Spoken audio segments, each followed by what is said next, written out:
Welcome to the channel SRT Telugu lectures. మనం ఈరోజు data mining and data warehousing వీడియోస్లో decision tree induction అయిన classification గురించి డిస్కస్ చేద్దాము. మీకు కనుక వీడియో కానీ నచ్చినట్లయితే, అలాగే కంటెంట్ మీకు హెల్ప్ అవుతుంది అని అనిపిస్తే ప్లీజ్ ఈ ఛానల్ని సబ్స్క్రైబ్ చేయడం అయితే మర్చిపోద్దు. సో అసలు ఈ డెసిషన్ ట్రీ అనేది ఎందుకు యూజ్ అవుతుంది అంటే, క్లాసిఫికేషన్లో decision tree is used to solve classification problems. Decision tree classification ప్రాబ్లమ్స్ని సాల్వ్ చేయడానికి యూజ్ అవుతుంది. అసలు క్లాసిఫికేషన్ ప్రాబ్లమ్స్ యొక్క మెయిన్ ఎయిమ్ ఏంటి? మెయిన్ ఎయిమ్ ఏంటంటే to find the class labels. మనం ప్రీవియస్ వీడియోలో డిస్కస్ చేసాము. క్లాసిఫికేషన్ అంటే ఏంటి, క్లాసిఫికేషన్ ప్రాబ్లమ్ని general way to solve classification problem, ఈ టాపిక్స్ రెండు డిస్కస్ చేసాం. సో క్లాసిఫికేషన్ మెయిన్ ఎయిమ్ ఏంటి? To find the class labels for a given data set. Class labels అంటే ఏంటి? సపోజ్ ఈ ఎగ్జాంపుల్ తీసుకోండి. ఈ ఎగ్జాంపుల్ ఇది ఆల్ ఎలక్ట్రానిక్స్ షాప్కి సంబంధించిన ఒక ఎగ్జాంపుల్. ఈ ఎగ్జాంపుల్లో ఈ డేటా సెట్లో ఏంటంటే, ఇప్పుడు ఒక పర్టికులర్ ఏదైనా ఒక ఆల్ ఎలక్ట్రానిక్స్ షాప్కి ఏదైనా ఒక కస్టమర్ వచ్చాడు అనుకోండి. ఆ కస్టమరు కంప్యూటర్ బై చేస్తారా లేదా అనేది లేబుల్ ఫైండ్ అవుట్ చేయాలి, క్లాస్ లేబుల్ ఫైండ్ అవుట్ చేయాలి. ఇది మనకి ట్రైనింగ్ డేటా సెట్ ఇచ్చారు. ఫర్ ఎగ్జాంపుల్కి మనం ఏం చేయాలి, ఒకవేళ ఇది లేదనుకోండి, ఇది క్లాస్ లేదు, ఈ పార్ట్ లేదు. సో మనకి ఇలా డేటా ఇస్తే మనం ఏం చేయాలి, క్లాస్ లేబుల్స్ ఫైండ్ అవుట్ చేయాలి. సో అది క్లాసిఫికేషన్ యొక్క మెయిన్ ఎయిమ్. సో ఈ డెసిషన్ ట్రీ ఏమవుతుంది, ఈ క్లాసిఫికేషన్ ప్రాబ్లమ్స్ని సాల్వ్ చేయడానికి యూజ్ అవుతుంది.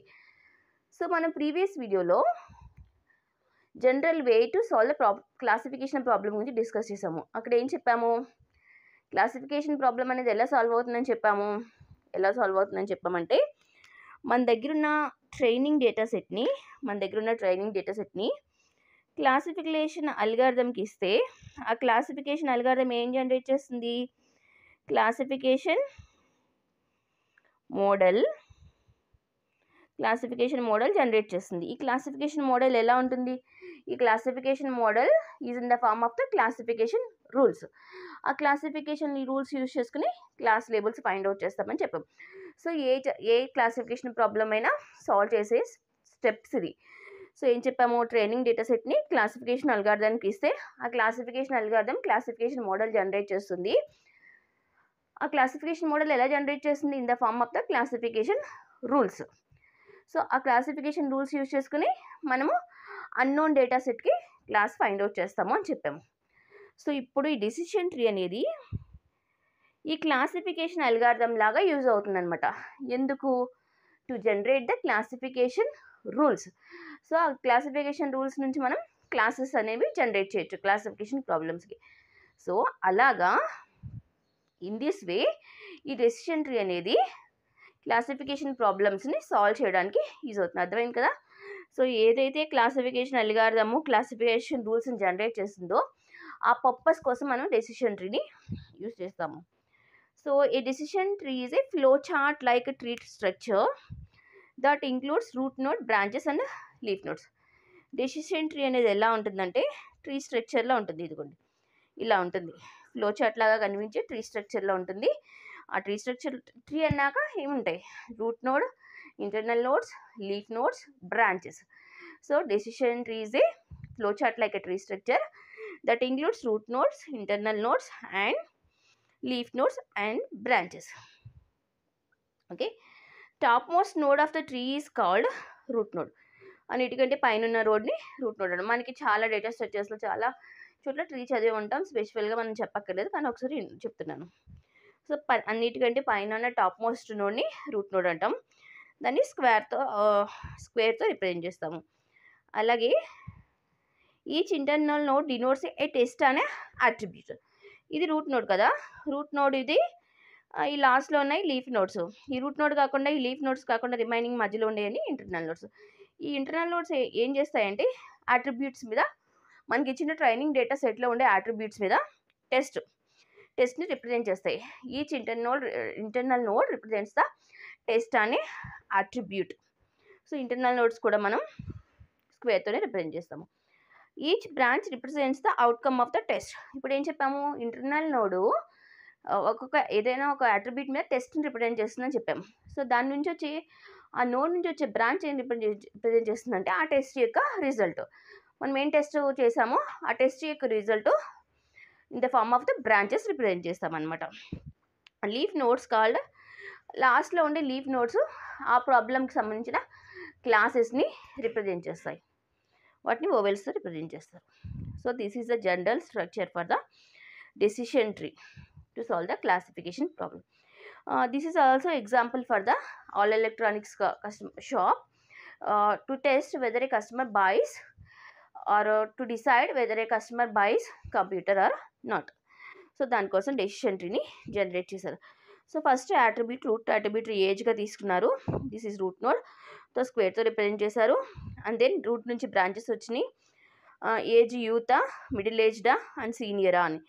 సో అగైన్ ఏజ్ యూత్ అయితే స్టూడెంటా, ఇఫ్ స్టూడెంట్ నో అయితే వాళ్ళు బై చేయరు, స్టూడెంట్ ఎస్ అయితే బై చేస్తారు, మిడిల్ ఏజ్డ్ అయితే బై చేస్తారు, సీనియర్ అయితే క్రెడిట్ రేటింగ్ చెక్ చేస్తున్నారు, క్రెడిట్ రేటింగ్ 5 ఉంటే బై చేయరు, క్రెడిట్ రేట్ ఎక్సలెంట్ ఉంటే బై చేస్తారు. So this is the general representation for the classification problem. ఈ లాస్ట్లో ఉండే ఈ నో ఎస్ ఉన్నాయి కదా, ఇది ఎస్, ఇవన్నీ కూడా లేబుల్స్ని రిప్రజెంట్ చేస్తాయి అన్నమాట. క్లాస్ లేబుల్స్ ఏవైతే మనం ఫైండ్ అవుట్ చేయాలనుకుంటున్నామో అవి. ఇప్పుడు డెసిషన్ ట్రీ అల్గారిథం చూద్దాము. ఇప్పుడు అసలు డెసిషన్ ట్రీ అంటే ఏంటో చూసాం. ఇప్పుడు ఈ డెసిషన్ ట్రీ క్లాసిఫికేషన్కి ఎలా యూజ్ అవుతుందో చూడండి. How decision tree use for classification. Given tuple X with associated class labels is unknown. మనకి ఏం చేశారంటే కొన్ని టపుల్స్ ఇచ్చారు. Tuples is nothing but the set of the attributes, data ఇచ్చారు, వాటికి క్లాస్ లేబుల్స్ తెలియవు. The attributes values of the tuple tested against the decision tree. Already మనం ఏం చేస్తాము, నోన్ డేటా సెట్ని యూజ్ చేసుకుని డెసిషన్ ట్రీని కన్స్ట్రక్ట్ చేస్తాము. సో ఇచ్చిన టపుల్స్ని ఏం చేస్తారంటే డెసిషన్ ట్రీలో టెస్ట్ చేస్తారు. టెస్ట్ చేస్తే a path is traced from the root node to the leaf node which holds the class prediction for the given tuple. ఇప్పుడు మనకి ఇచ్చిన టపుల్కి ఏం చేస్తామంటే మనం ఆల్రెడీ కన్స్ట్రక్ట్ చేసిన డెసిషన్ ట్రీకి అప్లై చేస్తాం. డెసిషన్ ట్రీకి అప్లై చేసినప్పుడు మనకి ఒక పాత్ అనేది జనరేట్ అవుతుంది. ఆ పాత్ లీఫ్ నోడ్కి వెళ్తుంది కదా, ఆ లీఫ్ నోడ్లోనే ఆ పర్టికులర్ టపుల్ యొక్క క్లాస్ అనేది ఫైండ్ అవుట్ అవుతుంది. The path is next decision tree can be easily converted into the classification rules. Once decision tree construct చేసేస్తే ఆ డెసిషన్ ట్రీ నుంచి మనం క్లాస్ లేబుల్స్ ఈజీగా ఫైండ్ అవుట్ చేయొచ్చు. మనం ఒక ఎగ్జాంపుల్ సాల్వ్ చేస్తే మీకు ఈ ప్రాసెస్ అంత ఈజీగా అర్థమవుతుంది. ఇప్పుడు చూడండి, steps to construct decision tree. So మనం నోన్ డేటా సెట్ నుంచి డెసిషన్ ట్రీని ఎలా కన్స్ట్రక్ట్ చేయాలో స్టెప్స్ అయితే చూడండి. సో మనకి ఇలా నోన్ డేటా సెట్ ఇచ్చారు, దీనికి క్లాస్ లేబుల్స్ ఆల్రెడీ ఉన్నాయి. ఈ డేటా సెట్ని యూజ్ చేసుకుని డెసిషన్ ట్రీని కన్స్ట్రక్ట్ చేసి అన్నోన్ డేటా సెట్కి మనం క్లాస్ లేబుల్స్ అనేవి ఫైండ్ అవుట్ చేయాలి. ఓకే, సో దానికి steps. First tree starts as a single node n representing the tuples in the data set D. So first ఏం చేస్తారంటే ట్రీలో ఈ మొత్తం ఈ డేటా సెట్లో ఉన్న టపుల్స్ అన్నీ కూడా ఒక సింగిల్ నోడ్గా ఎన్గా రిప్రజెంట్ చేసి ట్రీ అనేది కన్స్ట్రక్షన్ స్టార్ట్ చేస్తారు. Okay, this is the data సెట్ని డీతో రిప్రజెంట్ చేస్తున్నారు. ఎన్ ఈజ్ ఒకసారి సింగిల్ నోడ్గా తీసుకుంటున్నారు డేటా అంతా మొత్తాన్ని. మనకి ఇచ్చిన ట్రైనింగ్ డేటా సెట్లో డేటాని మొత్తం ఒక సింగిల్ నోడ్గా కన్స్ట్రక్ట్ చేసుకుంటారు. చేసుకున్న తర్వాత if the tuples in the D are all of a same class, then node n becomes a leaf node and labeled with the class. ఇప్పుడు ఏమైంది, ఒకవేళ ఇప్పుడు ఈ నోడ్లో అన్నిటికీ ఒకటే క్లాస్ ఉందనుకోండి, ఏం చేస్తారు, మనం ఏమి ఫర్దర్గా ప్రాసెస్ ఏం చేయక్కర్లా. ఏ క్లాస్ అయితే ఉందో, సపోజ్ అన్నిటికీ ఎస్ఏ ఉంది లేదా అన్నిటికీ నోయే ఉంది, అలా ఉంటే ఏం చేయాలంటే ఎస్ ఉంటే ఎస్, నో ఉంటే నో, క్లాస్ లేబుల్ అని ఫిక్స్ చేసేసి ప్రాసెస్ స్టాప్ చేసేయాలి. ఓకే, సో అదే చెప్పారు. If the tuples in D are all of the same class, మనం తీసుకున్న డేటా సెట్లో అన్నిటికీ సేమ్ క్లాస్ ఉందనుకోండి, then node n becomes the leaf node. అదే లీఫ్ నోడ్ అయిపోతుంది. మనం ఏదైతే మొత్తం టపుల్స్ తీసుకున్నామో అదే లీఫ్ నోడ్ అయిపోతుంది. ఇంకా ఫర్దర్గా మనం ఏం ప్రాసెస్ చేయక్కర్లేదు. Labelled with the class. ఇప్పుడు అన్నిటికీ సేమ్ క్లాస్ ఉండి ఏ క్లాస్ ఉందో ఆ క్లాస్ని లేబుల్ చేసేసి లీఫ్ నోడ్ అని పెట్టేస్తాం. అదర్వైజ్ ఒకవేళ సేమ్ క్లాస్ లేదు, ఇప్పుడు మనం చూసినట్టుగా ఇందాక ప్రీవియస్ ఎగ్జాంపుల్ లాగా కొన్నిటికి నో ఉంది, కొన్నిటికి ఎస్ ఉంది. అప్పుడు ఏం చేయాలి? అప్పుడు మనం డెసిషన్ ట్రీ అల్గారిథం ఏం చేస్తుందంటే calls the sum attribute selection methods. ఇప్పుడు ఆల్ ఎలక్ట్రానిక్ ట్రైనింగ్ డేటా సెట్నే తీసుకోండి. అందులో డిఫరెంట్ అట్రిబ్యూట్స్ ఉన్నాయా? ఏజ్ ఉంది, స్టూడెంట్ ఉంది, ఇన్కమ్ ఉంది, క్రెడిట్ రేటింగ్ ఉంది. సో ఇలా డిఫరెంట్ అట్రిబ్యూట్స్ ఉన్నాయి కదా. సో ఇప్పుడు ఈ అల్గారిథం ఏం చేస్తుందంటే అట్రిబ్యూట్ సెలెక్షన్ మెథడ్ అనే టెక్నిక్ యూజ్ చేసుకుని ఒక అట్రిబ్యూట్ని సెలెక్ట్ చేసుకుంటుంది. ఎందుకు? ఈ డేటా సెట్ అంతా ఇందాక ప్రీవియస్గా ఒకే నోడ్గా తీసుకున్నాం కదా, ఆ నోడ్ని స్ప్లిట్ చేయడానికి. సో ఎక్కడ స్ప్లిట్ చేయాలి, ఎక్కడ ఏ అట్రిబ్యూట్ దగ్గర స్ప్లిట్ చేయాలి అని బెస్ట్ అట్రిబ్యూట్ సెలెక్ట్ చేసుకోవడానికి అట్రిబ్యూట్ సెలెక్షన్ మెథడ్ అని కాల్ చేస్తుంది. So different attribute selection methods ఉంటాయి మనకి. ఇన్ఫర్మేషన్ గెయిన్ అని, ఇన్ఫర్మేషన్ గెయిన్ రేషియో, తర్వాత జిన్ ఇండెక్స్. సో ఇలా డిఫరెంట్ ఉంటాయి. వాటి గురించి మనం తర్వాత వీడియోలో చూద్దాం, అవి ఏంటి, ఎలా సెలెక్ట్ చేసుకోవాలని. ఇప్పుడు వరకు ఏం గుర్తుపెట్టుకుంటారంటే ఒకవేళ మనము నోట్స్ని ఈ అట్రిబ్యూట్స్ని పార్టీషన్ చేయాల్సి వస్తే ఆ టేబుల్ని జస్ట్ ఇంకా సింపుల్గా చెప్పాలంటే ఒక టేబుల్ ఉందనుకోండి, ఆ టేబుల్ని డివైడ్ చేయాలి. మీరు డివైడ్ చేయాలంటే ఏ బేస్ చేసుకుని డివైడ్ చేసుకోవాలి, ఏ అట్రిబ్యూట్ బేస్ చేసుకుని డివైడ్ చేసుకోవాలంటే ఆ అట్రిబ్యూట్ని సెలెక్ట్ చేసుకోవడానికి అట్రిబ్యూట్ సెలెక్షన్ మెథడ్ని కాల్ చేస్తారు. ఆ అట్రిబ్యూట్ సెలెక్షన్ మెథడ్ ఏం చేస్తుంది? బెస్ట్ అట్రిబ్యూట్ని సెలెక్ట్ చేస్తుంది మన టేబుల్ని డివైడ్ చేయడానికి. సో ఇక్కడ చూడండి, ఇది మన ట్రైనింగ్ డేటా సెట్. ఈ ట్రైనింగ్ డేటా సెట్లో ఏమేమి అట్రిబ్యూట్స్ ఉన్నాయి? Age, income, student, credit rating. ఇది తీసేయండి, క్లాస్ లేబుల్ మనం ఇదే కదా ఫైండ్ అవుట్ చేయాలి. సో ఈ ఆర్ఐడి. సో వీటన్నిటిలో ఏది best attributes to split the node. ఇందాక ఏం చేసాము, ఇది మొత్తం ఒకటే నోడ్గా తీసుకున్నాం కదా ఫస్ట్.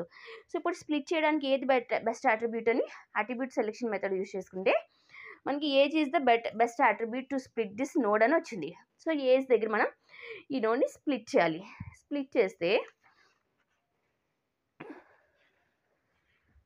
చూడండి, ఏజ్ బేస్ చేసుకుని స్ప్లిట్ చేస్తారనమాట. సో ఇప్పుడు చూడండి, the node n is labeled with a splitting criteria which serves as a test at the node. So ఇప్పుడు మనం ఏ అట్రిబ్యూట్ అయితే సెలెక్ట్ చేసుకున్నామో ఆ అట్రిబ్యూట్ దగ్గర నోడ్ని అయితే స్ప్లిట్ చేసుకుంటాము. ఇప్పుడు మనం let A be the splitting attribute. A అనే అట్రిబ్యూట్ని స్ప్లిట్ చేస్తున్నాం అనుకోండి. A has a v distinct value. ఏకి డిఫరెంట్ వాల్యూస్ ఉన్నాయనుకోండి. ఎలాంటి వాల్యూస్ ఉండొచ్చు? A is a discreted value. Discrete value అంటే డిఫరెంట్ వాల్యూస్. సపోజ్ కలర్ ఉందనుకోండి, రెడ్, గ్రీన్, బ్లూ, అలా డిఫరెంట్ కలర్స్ ఉంటాయి కదా. సో డిస్క్రీట్ వాల్యూస్ అంటే కలర్ ఉంటుంది, ఒక్కొక్క దానికి డిఫరెంట్ కలర్ ఉంటుంది, ఒకదానితో ఒకటి సంబంధం ఉండదు. గ్రీన్, రెడ్, బ్లూ ఇలా. సో ఈ మనం డివైడ్ చేసే అట్రిబ్యూట్స్, స్ప్లిట్ చేసే అట్రిబ్యూట్స్కి ఇలా డిస్క్రీట్ వాల్యూస్ ఉండొచ్చు, లేకపోతే కంటిన్యూస్ వాల్యూస్ ఉండొచ్చు. కంటిన్యూస్ వాల్యూస్ అంటే ఒక రేంజ్లో ఉంటాయి. సపోజ్ యావరేజ్ ఉంది, యావరేజ్ గ్రేటర్ దాన్ 65 అయితే ఒకటి, లెస్ దాన్ 65 అయితే ఒకటి. ఇలా కంటిన్యూస్ వాల్యూస్ ఉండొచ్చు, లేకపోతే binary values yes or no, ఇలా ఏమైనా ఉండొచ్చు. సో కంటిన్యూస్గా ఈ స్ప్లిట్టింగ్ అల్గారిథం యూజ్ చేసుకుని ఏం చేయాలంటే మన అట్రిబ్యూట్స్ని ఇలా స్ప్లిట్ చేసుకుంటూ ఉండాలి. మన టేబుల్ని, మన ట్రైనింగ్ డేటా సెట్ని ఇలా స్ప్లిట్ చేసుకుంటూ ఉండాలి. సో ఈ స్ప్లిట్టింగ్ అనేది ఎక్కడ ఆపుతాము అంటే చూడండి, the algorithm uses same process recursively to form a decision tree for the tuple set which resulting partition D j of D నుంచి D1, D2, D3 అలాగా మనం initial training data set D. So దాన్ని D1, D2గా divide చేశారనుకోండి. తర్వాత D2, D3, D4 లేకపోతే D5, D6, D7 ఇలా కంటిన్యూస్గా రికర్సివ్గా partition చేస్తూ ఉంటుంది. ఆ డేటాని డెసిషన్ ట్రీ ఫామ్ చేస్తూ ఉంటుంది. The recursive partition stops only when one of the following conditions met. So ఎప్పుడు ఇది స్టాప్ అవుతుంది, ఈ పార్టీషన్ స్టాప్ అవుతుందంటే ఇప్పుడు కింద 3 స్టెప్స్ ఉన్నాయి. ఈ 3 స్టెప్లో ఏ ఒక్కటి సాటిస్ఫై అయినా స్టాప్ అవుతుంది. ఫస్ట్ ఏంటంటే all the tuples in the partition D belongs to the same class. ఇప్పుడు ఎప్పుడు స్టాప్ అవుతుందంటే సపోజ్ మనం ఇక్కడ పార్టీషన్స్ చేస్తూ ఉన్నాం కదా, ఈ పార్టీషన్స్ చేసే దాంట్లో అన్ని టపుల్స్ సేమ్ క్లాస్కి బిలాంగ్ అవుతాయి. సపోజ్ ఎస్ ఆర్ నో అనుకోండి మన క్లాసులు. సో అన్నీ ఎస్ అయితే లేకపోతే అన్నీ నో అయితే ఇంకా మనం ఫర్దర్గా పార్టీషన్ చేయకూడదు. అంటే ఈ మనం పార్టీషన్ చేసే సెట్లో అన్ని అట్రిబ్యూట్స్ సేమ్ క్లాస్ ఉంటే అక్కడ మనం ఈ పార్టీషన్ స్టాప్ చేయాలి. లేదా there are no remaining attributes on which the tuples may be further position.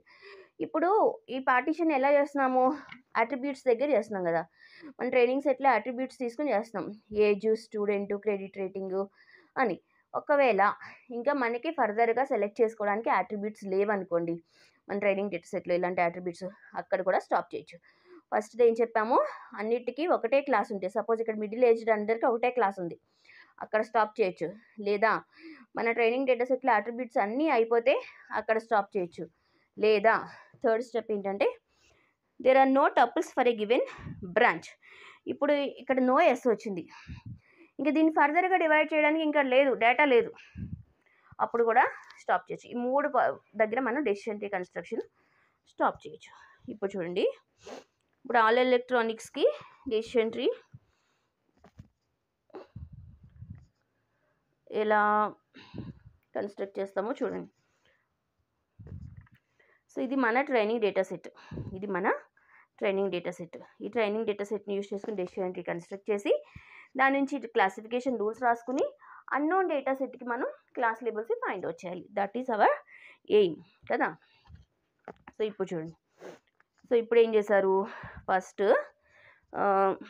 మనం ఇందాక అల్లార్థంలో చెప్పుకున్నట్టు క్లాస్ లేబుల్స్ అన్నీ సేమ్గా ఉన్నాయా ట్రైనింగ్ డేటా సెట్లో, లేవు కాబట్టి కొన్నిటికి ఎస్ ఉంది, కొన్నిటికి నో ఉంది.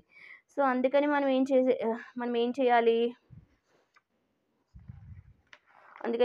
చేయాలి అంటే పార్టీషన్ చేయాలి. ఎక్కడ పార్టీషన్ చేయాలి అనేది ఎలా తెలుస్తుంది, అట్రిబ్యూట్ సెలెక్షన్ మెథడ్ యూస్ చేసుకుని ఒక బెస్ట్ అట్రిబ్యూట్ని సెలెక్ట్ చేసుకోవాలి. ఇక్కడ ఏజ్ని సెలెక్ట్ చేసుకున్నాం. సో ఏజ్కి ఏమేమి ఉన్నాయి values, youth, middle aged, senior, మొత్తం అనుకున్న వాల్యూస్ అన్నిటికీ ఏజ్కి అయ్యే ఉన్నాయి కదా. సో అంటే ఏజ్ నుంచి 3 బ్రాంచెస్ వచ్చినాయి, youth, middle aged, senior. So ఇప్పుడు యూత్ తీసుకుంటే నెక్స్ట్ మనం ఏ అట్రిబ్యూట్ సెలెక్ట్ చేసుకుంటే బెస్ట్ రిజల్ట్ వస్తుందని మళ్ళీ అట్రిబ్యూట్ సెలెక్షన్ మెథడ్ అప్లై చేయాలి. అప్లై చేసుకుని స్టూడెంట్ సెలెక్ట్ చేసుకున్నారు. యూత్లో స్టూడెంట్ని చెక్ చేస్తున్నారు. స్టూడెంట్ అయితే ఇక్కడ చూడండి, యూత్లో స్టూడెంట్ నో అయితే వాళ్ళు బై చేయట్లేదు, నో. యూత్లో ఇంకెక్కడ ఉంది, ఇక్కడ యూత్లో స్టూడెంట్ ఎస్ అయితే ఎస్ అవుతుంది. అంటే యూత్లో స్టూడెంట్ అయితే వాళ్ళు బై చేస్తున్నారు, స్టూడెంట్ కాకపోతే బై చేయట్లేదు. అందుకని యూత్ స్టూడెంట్ని చెక్ చేస్తున్నారు, అగైన్ స్టూడెంటా అని. ఎస్, ఒకవేళ స్టూడెంట్ అయితే yes they are buying, no అయితే no they are not buying. So ఇది లీఫ్ నోడ్, అందుకని మనం ఓవెల్తో రిప్రజెంట్ చేసాం. This is nothing but the class label. అందరూ మిడిల్ ఏజ్డ్ అందరూ కూడా బై చేస్తున్నారు, middle aged yes, middle aged yes అంటే ఇక్కడ మిడిల్ ఏజ్డ్ గ్రూప్కి అన్నిటికీ ఎస్ సేమ్ క్లాస్ ఉంది. సో డైరెక్ట్గా లీఫ్ రాసేసాం. నెక్స్ట్ సీనియర్ వాళ్ళకి ఏం చేస్తున్నాం, మళ్ళీ అట్రిబ్యూట్ సెలెక్షన్ మెథడ్ యూస్ చేసుకుని క్రెడిట్ రేటింగ్ అట్రిబ్యూట్ సెలెక్ట్ చేసుకుని ఆ క్రెడిట్ రేటింగ్లో ఫెయిర్ అయితే వాళ్ళు బై చేయట్లేదు, నో. ఎక్సలెంట్ అయితే ఎస్ బై చేస్తున్నారు. సో ఇక్కడికి మన డెసిషన్ ట్రీ కన్స్ట్రక్ట్ అయిపోయిన తర్వాత ఈ డెసిషన్ ట్రీ నుంచి మనం రూల్స్ జనరేట్ చేద్దాం. రూల్ 1, ఏజ్ యూత్ అయితే age equal to youth and student equal to no అయితే వాళ్ళు నో బై చేయట్లేదు. అలాగే age equal to youth and student equal to yes అయితే ఎస్ వాళ్ళు బై చేస్తున్నారు. ఇలా మనం అన్ని పాత్స్కి కూడా రూల్స్ జనరేట్ చేయొచ్చు. నెక్స్ట్ దీనికి rule 3, age equal to middle aged అయితే yes they are buying, age equal to senior and credit rating equal to fire అయితే నో. అలాగే age equal to senior and credit rating equal to excellent అయితే yes they are buying. ఇలా మనం classification rules find out చేస్తున్నాం. Find out చేసిన తర్వాత ఇదంతా మనం ఎలా ఫైండ్ అవుట్ చేసాము, మనకి ట్రైనింగ్ డేటా సెట్ ఇస్తే ఆ ట్రైనింగ్ డేటా సెట్ యూస్ చేసుకుని డెసిషన్ ట్రీ కన్స్ట్రక్ట్ చేసుకుని ఆ డెసిషన్ ట్రీ నుంచి క్లాసిఫికేషన్ రూల్స్ రాసాం. ఇప్పుడు మనకి ఏదైనా అన్నోన్ డేటా ఇచ్చారనుకోండి, అన్నోన్ డేటా అంటే సేమ్ ఇదే, ఇందులో క్లాస్ ఉండదు, ఇక ఇది ఉండదు. సపోజ్ దీనికే ఫైండ్ అవుట్ చేయాలి, ఏదైనా ఒక టపుల్ తీసుకోండి, ఇదే అన్నోన్ డేటా అనుకోండి. ఫర్ ఎగ్జాంపుల్ చెప్తున్నాను నేను, senior and then medium, no, fair అని ఇచ్చారనుకోండి, అంటే మనము ఏజ్ చెక్ చేస్తున్నాం, ఏజ్ సీనియర్ కాబట్టి ఇక్కడికి వచ్చేసింది. And then credit rating check చేస్తాం. నేను ఈ టపుల్ చెక్ చేస్తున్నాను కదా, సీనియర్, లో, స్టూడెంట్ సంబంధం లేదు, క్రెడిట్ రేట్ ఈస్ ఫెయిర్.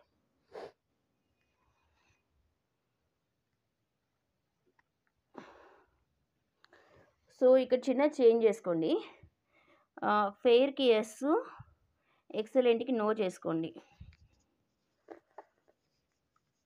మన ట్రైనింగ్ డేటా సెట్ ప్రకారం చెప్తున్నాను నేను.